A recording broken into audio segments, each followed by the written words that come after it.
This is an injustice to the Logitech 705.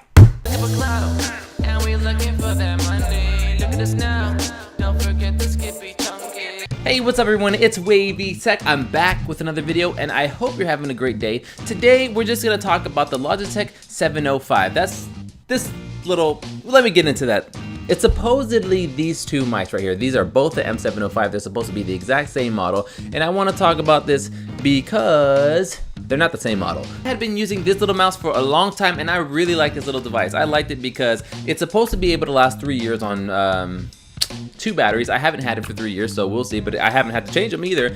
Oh, and one little side thing, if you have this mouse or you're planning on getting this mouse, you actually don't need to have both batteries in for it to work. You can actually take one out if you like a lighter mouse. But anyways, that's besides the point. So I like the M705 a lot, but I was always having to take the little receiver piece that goes in the back of my computer or in any USB port, but I use mine in the back of the computer. So I was always having to reach around and take it out and put it in the mouse and, you know, take it out and put it in my laptop. So what I wanted to do is, instead of doing that, I wanted to buy a second one so that I would have one for my laptop and one for the desktop. However, I came to find out that they were not exactly the same. Even though they are both the M705, they are not the same. And you know what, Logitech, I gotta call you out for penny pinching. This is an assault on the American democracy for which we stand. I just felt like saying that. Anyways, it's not that serious. But I do want to point out the differences in case you have the option to buy this instead of this, which I would do if I were you, unless you really like this color scheme.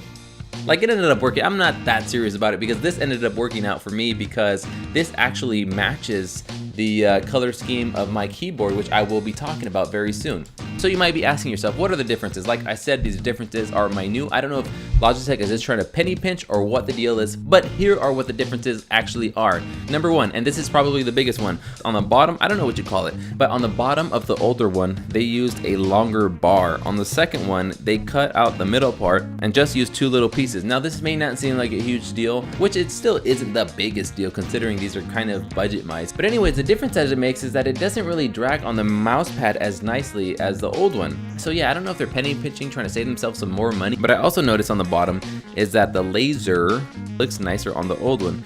Now I could be wrong, but I know this is nitpicking, but hey, it is what it is. I'm just pointing it out because this is what I'm noticing right now. But on the older one, they actually went out of their way to say performance laser and have it written in and have like these 2 little rings around it. Whereas the new one just looks a little more basic. However, I will say that on the newer one, it's actually covered, or on the second one, it's open. And that is also the case when I open both of them. When I open both of them, a piece of the internals on the older one is also exposed. So what I'm starting to think now is that maybe in order to make the exact profit margins that they were making, they had to kind of penny pinch on those things that I pointed out to save this part. The fact that they covered the internals on the inside and they covered up the laser on the new one. And the only reason why I was even looking into this in the first place is because right when I opened the new one, it felt a little cheaper. So I kind of started inspecting it a little, and that's what I noticed. And also, where your thumb rests when you're holding the mouse, on the old one, there's a programmable button there. On the new one, there's no such button. So if you're using that, or if you're planning on using that, or you like that idea, you're gonna wanna stick with the old one. So the 2 biggest things are the lack of the button on the new one and the fact that the new one doesn't slide around as much because it's missing that little bar. I don't know what you call it, but I just noticed it missing. But yeah, I know these are kind of nitpicky things, but if you are looking into getting the Logitech 705, if you had the older one or whatever, I just thought that's something you should know. But anyways, that's it for now. If you liked the video, don't forget to like it. If you want to see more, subscribe. And if you want to support the channel, I don't have a Patreon, but I do have an Amazon affiliate link. You can check it out in the description. But yeah, you can click on that link and get one of these mice or buy whatever you want. It all helps. And I've actually had a couple of people get something, and I just want to say thank you to those people if you're watching. I really appreciate it. It really helps me out. But if not, it's all good. If you like the video, don't forget to like it. If you want to see more, subscribe. And I'll catch you in the next one. Peace.